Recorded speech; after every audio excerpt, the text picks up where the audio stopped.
Good evening and welcome to the Channel Studios here in London with your international news around the world in 5. At least 39 people have died in a train collision in southern Spain and dozens more have been injured in the country's worst rail crash in more than a decade. Carriages on a Madrid-bound train derailed and crossed over to the opposite tracks, colliding with an oncoming train in Adumaz on Sunday evening. 400 passengers and staff were on board both trains. Emergency services treated 122 people, with 43, including 4 children, still in hospital. Creo que es un día de dolor para toda España, para todo nuestro país. It's a painful day for Spain, a painful day for the whole country. Our thoughts are with the victims and their families, to whom we want to send our condolences and solidarity. Queremos enviar nuestro recuerdo, nuestro pensamiento, nuestra solidaridad. US President Donald Trump has said he no longer feels obliged to think only of peace after he didn't receive the Nobel Peace Prize, as he again repeated his demand for control of Greenland. We have Jonas Gahr Støre is here, who is the Prime Minister of Norway.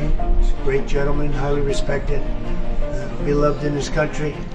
In a message to Norway's Prime Minister, who he met here at the White House several months ago, Trump blamed the country for not giving him the prize. Over the weekend, Trump said he would impose a 10% tariff on goods from 8 NATO allies, starting in February if they oppose his proposed takeover, and threatened to raise it to 25% by June.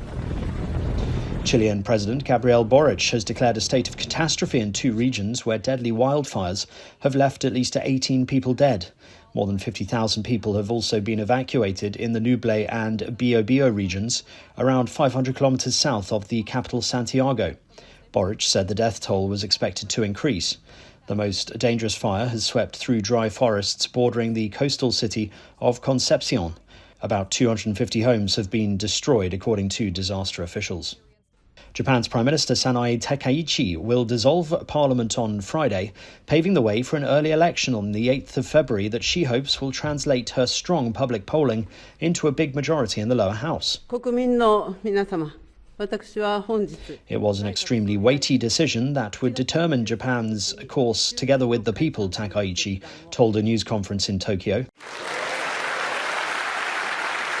The country's first female leader and her cabinet have enjoyed high public support since taking office in October.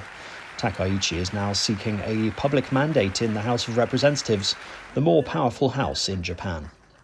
13 school pupils have died in South Africa after their minibus they were travelling in collided with a lorry south of the city of Johannesburg. The crash happened on Monday morning at around 7 a.m. local time in the Vanderbilge Park. 11 students died at the scene, while 2 succumbed to their injuries later on. 2 other pupils remain in critical condition. The minibus driver crashed into the lorry after attempting to overtake the vehicles, with a police spokesman saying a case of culpable homicide would be open. 3 shark attacks have been reported in Sydney in a little over 24 hours, leaving at least 2 people seriously injured. That's according to local authorities. A man was taken to hospital in critical condition after being injured at Manly Beach on Monday evening.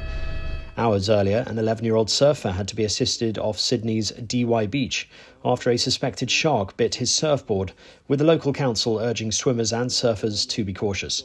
The first incident saw a 12-year-old boy taken to hospital with critical injuries after he was attacked by a large shark while swimming in Sydney Harbour on Sunday afternoon. And China's birth rates sunk to a record low in 2025, despite the government rolling out a spate of incentives to boost it as the country's population fell for the 4th straight year. Government data on Monday showed that the country's birth rate fell to 5.63 per 1,000 people, a record low since the Communist Party took power in 1949, while its death rate rose. Its population fell 3.39 million to reach 1.4 billion by the end of 2025, marking a quicker decline than the previous year. And that's your international news around the world in 5. Now back to the Channel Studios in Lagos.